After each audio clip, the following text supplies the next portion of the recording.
আচ্ছা, তোমরা বলো তো দেখি, তোমাদের একটা বেসিক জিনিস জিজ্ঞেস করি।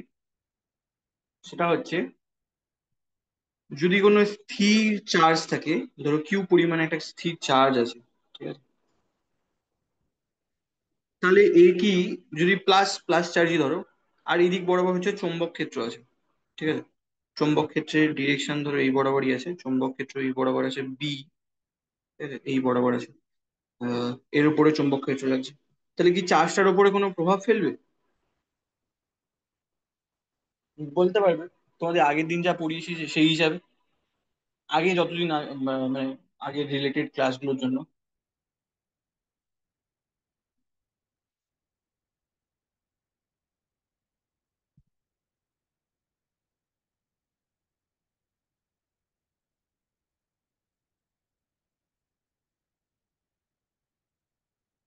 টিপুর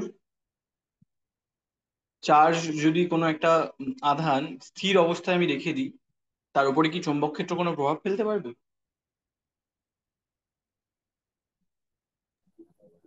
হ্যালো স্যার। হ্যাঁ। চার্জটা আউটওয়ার্ড আসবে তো? বুঝতে পারলাম না। তোমার স্ক্রিনটাও দেখা যাচ্ছে না। আউটওয়ার্ড আসবে তো? বুঝতে পারলাম না, আচ্ছা যাই হোক, আমি বলছি। শোনো, বেশি দেরি করে রাত, এমনি দেরি হয়ে গেছে।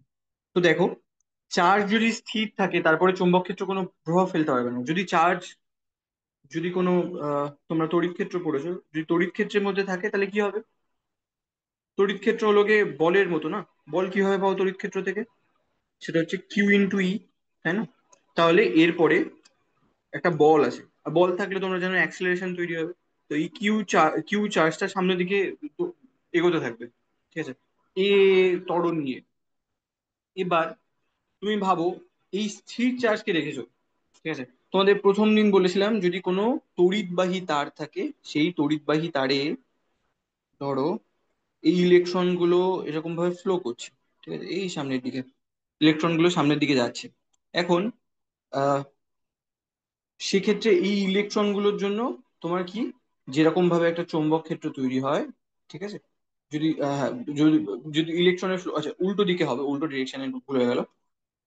হুম, ইলেকট্রনের ফ্লো যেদিকে হয় তার উল্টো দিকে তো কারেন্ট যায় না, তাহলে ইলেকট্রন গুলো যদি এদিক বরাবর ফ্লো করে, তার জন্য তোমার কারেন্ট কোন দিকে যাবে? এদিক বরাবর কারেন্ট যাবে, ইলেকট্রনের ফ্লো এর দিক হচ্ছে এরকম, তাহলে এরকম ম্যাগনেটিক ফিল্ড তৈরি হয় না? তাহলে এখানে প্রথম যে ধারণাটা তোমাদের তৈরি করতে হবে সেটা হচ্ছে যে কোনো তড়িৎবাহী তারের মধ্যে ইলেকট্রন যাচ্ছে, ইলেকট্রনের যখন মোশন হবে, মানে এর কোনো বেগ থাকবে বা ত্বরণ থাকবে, বেগ, মেইনলি বেগ দেখা হয়, ঠিক আছে, সেটাকে বলা হয় লরেঞ্জ ফোর্স। তোমরা এটা পরে পড়বে, তোমাদের আছে বোধহয়, আমি জানি না। লরেঞ্জ ফোর্স, সেটা হচ্ছে, লরেঞ্জ ফোর্স হচ্ছে ভি ক্রস বি এর সমান হয়, ঠিক আছে, এটা কিন্তু পরীক্ষায় বিভিন্ন রকম ভাবে আসতে পারে। এটা তোমাদের সিলেবাসে আছে বোধহয়, লরেঞ্জ ফোর্স। এটা কিন্তু খুব ইম্পর্টেন্ট, ঠিক আছে। তাহলে কোনো স্থির তড়িৎ আধানের উপরে কোনো প্রভাব ফেলতে পারবে না। উল্টে যদি কোনো ইলেকট্রনের, যদি কোনো ইলেকট্রন বলো, কোনো আধান বলো, ধনাত্মক ঋণাত্মক, তাতে যদি তার বেগ থাকে, সেক্ষেত্রে তোমার হলো গিয়ে চুম্বক ক্ষেত্র দ্বারা প্রভাবিত হবে, ঠিক আছে। তো এই জিনিসগুলো জানতে হবে, কারণ তোমাকে দিনের শেষে তো বুঝতে হবে না যে তুমি যে পড়লে তড়িৎ ক্ষেত্র, তার মানে প্র্যাকটিক্যাল ইউজ কি, মানে কিভাবে বুঝবো যে এখানে তড়িৎ ক্ষেত্র আছে, চুম্বক ক্ষেত্র আছে, ঠিক আছে। এইবার তোমাদের আজকে একটা জিনিস করাবো, সেটা হচ্ছে আহ চৌম্বক দ্বিমেরু ভ্রামক। তোমরা যখন তোমরা তড়িৎ ক্ষেত্র করবে, ওখানেও দ্বিমেরু ভ্রামক পড়বে। দ্বিমেরু ভ্রামক হচ্ছে ডাইপোল মোমেন্ট। ডাইপোল মোমেন্ট, যদি যেমন চার্জের ক্ষেত্রে দেখেছো, চার্জ, যদি দুটো চার্জ থাকে, প্লাস চার্জ, মাইনাস চার্জ, এদের মধ্যে যদি ডি সেপারেশন থাকে, মানে দুটোর মধ্যে ডি দূরত্ব থাকে, সেক্ষেত্রে এরা হলো গিয়ে চুম্বক এটা হচ্ছে তড়িৎ দ্বিমেরু ভ্রামক বা দ্বিমেরু ভ্রামক। ওরকম ভাবে তো আলাদা করে চুম্বক বলা হয় না, দ্বিমেরু ভ্রামক বা ডাইপোল মোমেন্ট বলা হয়, ইলেকট্রিক্যাল ডাইপোল মোমেন্ট। তড়িৎ তড়িৎ দ্বিমেরু ভ্রামক, দ্বিমেরু ভ্রামক, ঠিক আছে। এই দ্বিমেরু ভ্রামকটা কি হয়, ঠিক আছে, এদের মধ্যে চার্জ আর এদের মধ্যে যতটা দূরত্ব তৈরি হয়েছে, কিউ প্লাস কিউ থেকে মাইনাস কিউ থেকে প্লাস কিউ এর দিকে ডিরেকশন হয়, ঠিক আছে।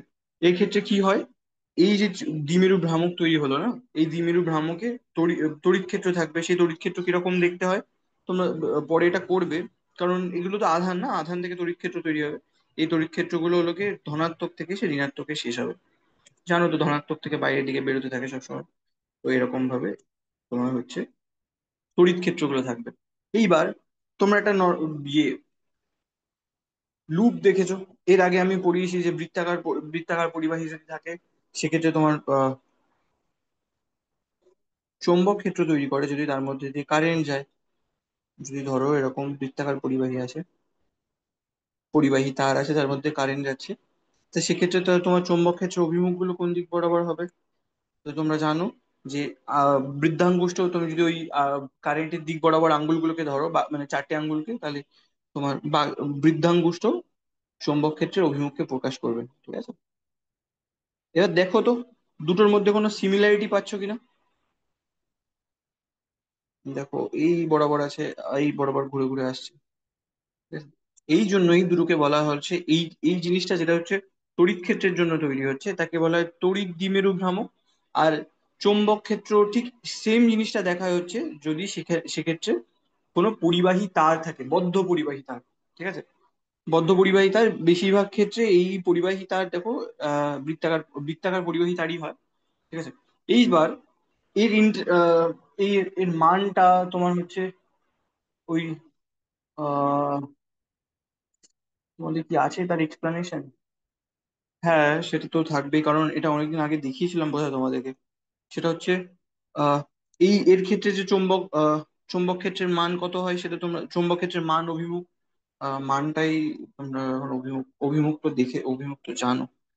মান এর মান কত হয়, mu 0 I R square by 2 X square R square, ঠিক আছে। আর এখানে কি রেডিয়াসটা, ঠিক আছে, আর হচ্ছে রেডিয়াসটা। এইবার এটা হচ্ছে 3/2। এইবার সেখানে কিছু অ্যাপ্রক্সিমেশন করে, মানে কতটা কাছে কতটা দূরে আছে, ঠিক আছে। সেই হিসাবে এর মানগুলোকে নেয়। তোমরা এটা পরে শিখবে, আমি একটুখানি বেসিক জিনিস দেখিয়ে দিই। যদি এক্স, মানে তুমি যে বিন্দুতে দেখছো, মানে এই ধরো এর এর মূল, এটার মূল বিন্দু এখান থেকে অনেকটা দূরে, এক্সটা যদি অনেক বড় হয় আর থেকে, আর তো এই রেডিয়াসটা না, এক্স যদি আর থেকে অনেক বড় হয়, সেক্ষেত্রে কিছু অ্যাপ্রক্সিমেশন, ধরো এটাকে হাঁটিয়েই দিলাম, ঠিক আছে। কিরম ভাবে হাঁটানো যায়, এক হলো একে বাইরে বার করতে হবে। তো মিউ 0 আই আর স্কোয়ার, তোমরা এগুলো পরে করবে, x/r এটার হোল স্কোয়ার, এত 3/2 ইন্টু কত থাকবে, ইন্টু আর কিউব থাকবে, ঠিক আছে। এই আরটা বাইরে এসে তোমাদের ক্যালকুলেশন অতটা ইম্পর্টেন্ট দেখার দরকার নেই এখন, ঠিক আছে? শুধু জাস্ট আমি কিভাবে করছি সেটা মনে রাখলেই যথেষ্ট, ঠিক আছে। হুম, x/r⁴ থাকবে, ঠিক। এইবার দেখে ওয়ান অ্যাপ্রক্সিমেশন গুলো তো এক্সট্রাই চলে যাবে না, এক্স কে কিভাবে নিচ্ছি, x/r যদি ও আচ্ছা আচ্ছা আচ্ছা, আচ্ছা, উল্টো হয়ে গেছে, বাইনোমিয়াল এক্সপেনশন। সেটা হচ্ছে এখানে r/x হবে, তাহলে এটা ক্ষুদ্র হবে, এটা স্কোয়ার আর ইন্টু এক্স কিউব হবে, ঠিক আছে। এক্স কিউব টার্ম আছে। এবার এই টার্মটা না খুব ছোট, ঠিক আছে। তুমি ধরো 0.0001 বাই ধরো 10⁻10 দিয়ে ভাগ করছো, তাই এটা খুব নেগলিজেবল হয়, ঠিক আছে। ধরো এই মানটাকে এখানে রিপ্রেজেন্ট করছে এরকম ভাবে, ঠিক আছে। তো এটা যদি খুব কম হয়, তাহলে সেক্ষেত্রে কি হবে, mu 0 I R square by 2 × X cube, এরকম একটা ফর্ম, মানে এরকম ফর্মে আছে, ঠিক আছে। এটা তোমাদের বইতে এরকম ভাবে লেখা থাকবে না, আমি জাস্ট একটু ভেঙে দেখিয়ে দিলাম কিভাবে আসে। তো সিমিলারিটি আমি তোমাদের দেখাতে চাই যে তড়িৎ দ্বিমেরু ভ্রামক যদি থাকে, সেরকম ভাবে চৌম্বক দ্বিমেরু ভ্রামক থাকে, যে ক্ষেত্রে ফিল্ড লাইন গুলো, যেগুলো এই যে তোমার চৌম্বক ক্ষেত্রের যে মানে তোমার বলরেখা যেগুলো আছে, চৌম্বক বলরেখা, সেই বলরেখাগুলো প্রায় একই রকম দেখতে হয়, ঠিক আছে। দেখো একই রকম সিমিলার দেখতে। এগুলো ঘুরে এসে আবার ঠিক এর ভিতরে ঢুকছে। তো এইগুলোকে এই সিমিলারিটির জন্য এটাকে বলা হয় চৌম্বক দ্বিমেরু ভ্রামক, যেরকম ভাবে থাকে। ইন্টারেস্টিং জিনিসটা কি, সেটা হচ্ছে আমাদের তো এইসব জিনিসপত্রগুলো বড় বড় সিস্টেমের জন্য দেখলাম। এবার যদি সুন্দর একটা এর উদাহরণ দেখা যায়, সেটা সেই একটা বেসিক উদাহরণ আছে, সেটা হচ্ছে ঘূর্ণায়মান ইলেকট্রনের চৌম্বক দ্বিমেরু ভ্রামক। লাস্ট এইটুকুনি, জাস্ট একটুখানি 2 মিনিট, 2 মিনিটও লাগবে না আশা করি। দেখো কি সুন্দর মানে ইন্টারেস্টিং ক্যালকুলেশন। তো এর ভিতরে হচ্ছে পজিটিভ চার্জ আছে, ঠিক আছে, সেটা ধরলাম জেডি, ঠিক আছে। আর এখান থেকে রেডিয়াসটা হচ্ছে আর, এখানে হচ্ছে ইলেকট্রন ঘুরছে এই বৃত্তাকার পথে। হ্যাঁ, ভালো করে দেখো কিন্তু, ঠিক আছে, এটা একটা সুন্দর জিনিস এই কারণে, যদি ধরো একটা অ্যাটম আছে, ঠিক আছে, অ্যাটমের ভিতরে কি থাকে, মানে মানে অণু, মানে তোমার হচ্ছে পরমাণু আছে, সেই পরমাণুর ভিতরে তোমার নিউক্লিয়াস থাকে। নিউক্লিয়াসে হচ্ছে পজিটিভ আধানগুলো বসে থাকে, যেমন হচ্ছে প্রোটন, সঙ্গে নিউট্রনও থাকে। নিউট্রন তো নিউট্রাল, এর জন্য কোনো আধান থাকবে না। তো যা আধান থাকবে এই প্রোটনের জন্য, যদি জেড খানা প্রোটন থাকে, সবগুলো তো প্লাসই চার্জ থাকে না। তা আমি ওই জন্য লিখেছি হচ্ছে লাগে জেড, যদি এর তোমার নর্মালি কিরম ভাবে লেখো, সেটা হচ্ছে এ হলো গিয়ে এর ভর সংখ্যা, আর জেড হচ্ছে পারমাণবিক সংখ্যা। পারমাণবিক সংখ্যা মানে এই কটা প্রোটন আছে। তো এখানে আমি জেডই লিখে দিয়েছি ওই জন্য, কারণ তুমি প্লাস ই জেড বার লিখেছো, তা ওটা জেড প্লাস ই হয়, প্লাস জেডই। আর ইলেকট্রন, একটা ইলেকট্রন আছে ধরো কক্ষপথে, তো এই ইলেকট্রনটা এর চারদিকে ঘুরলে, এবার ভালো করে ভাবো তো, আমরা প্রথম দিনে তড়িৎবাহী আধান তার দেখেছিলাম, সেই তারে ইলেকট্রন গুলো যখন ফ্লো হয় তখন কারেন্ট, ইলেকট্রন ফ্লো হওয়া মানে কি, কারেন্ট ফ্লো হওয়া। তার মানে আমি যদি বৃত্তাকার পথে এটাকে যদি লুপ ধরে নিই, এই ইলেকট্রনটা এই পরিবাহী পথে যাচ্ছে মানে কি, কারেন্ট প্রবাহী হচ্ছে। তার মানে কি তৈরি হবে, চৌম্বক ক্ষেত্র তৈরি হবে। কিরকম চৌম্বক ক্ষেত্র তৈরি হবে, ঠিক এর মতো দেখো, এখানে যদি একটা ইলেকট্রন যদি সুষম ভাবে ঘোরে, তাহলে সুষম আই কারেন্ট তৈরি করবে। এই সুষম আই কারেন্টের জন্য যে চৌম্বক ক্ষেত্র তৈরি হবে, এখানেও সেরকম ভাবে চৌম্বক ক্ষেত্র তৈরি হবে, ঠিক আছে। চৌম্বক ক্ষেত্রগুলো ধরো এরকম ভাবে বিন্যস্ত থাকবে, চৌম্বক বলরেখাগুলো, ঠিক আছে। ধরো বৃত্তাকার পথটা ওরকম হয়নি, ঠিক আছে? এইবার আমরা এর মানটা বার করবো কিরকম হয়, ঠিক আছে। তো এই একটু ছোট ক্যালকুলেশন, এইটুখানি দেখে নাও, অনেক সময় এগুলো পরীক্ষায় বিভিন্ন কম্পিটিটিভ এক্সামে দিয়ে দেয়। তো এই আয়টা কি করে বার করবে, সেটা তো জানো না তোমরা, কিউ বাই টি সব মানে কিউ বাই টি কত টাইম পিরিয়ডে ঘুরছে, ধরলাম আমি এটা টি টাইম লাগে, মানে এর পর্যায়কাল টি। পর্যায়কাল মানে কি, একটা পূর্ণ বৃত্ত পথ ঘুরে আসতে সময় লাগে টি, ঠিক আছে। তো আধান কত আছে আর কত পর্যায়কাল সময় লেগেছে, টি সময় লেগেছে, ঠিক আছে। তাহলে হচ্ছে মানে এর মধ্যে যে তোমার তড়িৎ তড়িৎ প্রবাহ হবে, সেক্ষেত্রে তা কত হবে, তোমার বাই টি হবে। এইবার আরেকটা জিনিস দেখতে হবে, সেটা হচ্ছে এই টিটা কিভাবে বার করব। টি মানে হচ্ছে তোমার পুরো বৃত্তাকার পথটা ঘুরে আসতে কত সময় লাগছে। তো তোমরা একদম বেসিক জিনিস জানো যে বৃত্তাকার পথটা কত দৈর্ঘ্যে, সেটা হচ্ছে 2 পাই আর, এর পরিধি যতটা হবে তার ততটা, ইন্টু ভি, মানে X into V equals to T হয় না, না সরি সরি, আহা, আমার মাথায় দিয়েছে, এক্স সমান সমান ভিটি হয়, ঠিক আছে। টিটা কত, পর্যায়কাল টি, আর এই ভিটা আমি বার করে নেবো এখান থেকে কত হয়। টিটা আমি জানি, এটা দিয়ে দিয়েছে। আরটাও আমি জানি, এখানে আর বলা আছে, টিটাও বলা আছে। আমি ভেলোসিটি বার করে নিতে পারবো, সেটা কত হচ্ছে, সেটা হচ্ছে তোমার 2 পাই আর বাই টি। এইরকম বেসিক ক্যালকুলেশন কিছু দেয়, তুমি এখান থেকে তুমি,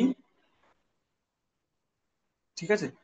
এইবার চৌম্বক দ্বিমেরু ভ্রামকের ভ্রামক যেটাকে বলা হয়, যেমন হচ্ছে তখন তোমার তড়িৎ দ্বিমেরু ভ্রামককে কিভাবে লেখা হয়, কিউ ইন্টু ডি। সেরকম ভাবে চৌম্বক দ্বিমেরু ভ্রামককে লেখা হয় আই ইন্টু এ। এ মানে হচ্ছে ওর এরিয়া, ঠিক আছে।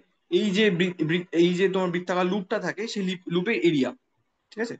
এইবার তো এরিয়াটা কিভাবে পাবো, তো এরিয়া সমান সমান হচ্ছে I into pi R square. একদম সিম্পল, এর এরিয়া কত হবে তুমি তো জানো, দেখেই বুঝতে পারছো। তো সেক্ষেত্রে আই এর মান বসিয়ে দাও, আই সমান সমান বাই টি, ঠিক, ইন্টু পাই আর স্কোয়ার, ঠিক আছে। এইবার দেখো আহ এইখানে টি এর জায়গায় টিটা ইন্টারচেঞ্জ করলে ভি নিচে চলে আসে, তাহলে বাই 2 পাই আর, ওপরে ভি থাকবে, ঠিক আছে, পাই আর স্কোয়ার হলো। এইবার এই পাই আর এখানে কাটলো, এখানে তাহলে শুধু আর থাকবে। এইবার বাই নিচে 2, বসা ওপরে, তাহলে ওপরে কি থাকলো, ভি, মানে ওপর নিচে এম ই দিয়ে গুণ করে দিয়েছি। হলো গিয়ে ইলেকট্রনটার মাস, মানে এর কত ভর, ঠিক আছে। এই যে কোয়ান্টিটিটা, ভালো করে দেখো তো, এই এম ভি আর সমান সমান কি লেখা যায়? এল তো তোমরা পড়েছো, এল হচ্ছে তোমার কৌণিক ভরবেগ। কৌণিক ভরবেগকে কিরম ভাবে লেখা যায়? এম ই ইন্টু তোমার হচ্ছে মাস ইন্টু তার তোমার ভেলোসিটি। ভেলোসিটি কত হয়? ওমেগা হয়। ওমেগা সমান সমান কি লেখা যায়? ভি আর।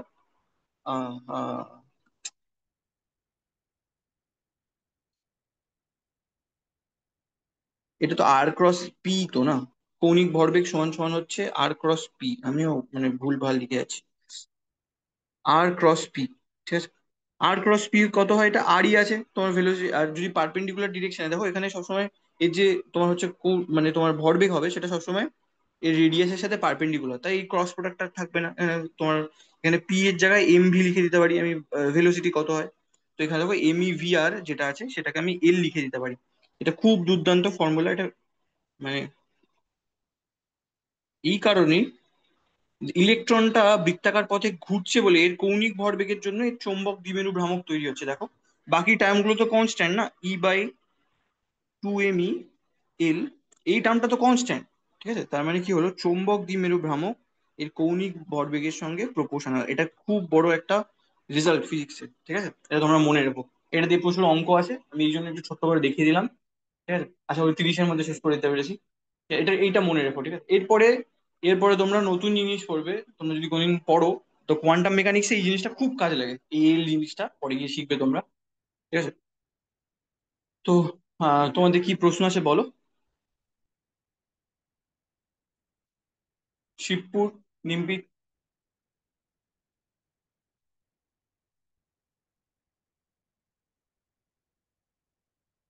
শিবপুর তোমাদের কোনো প্রশ্ন? নিমপিট।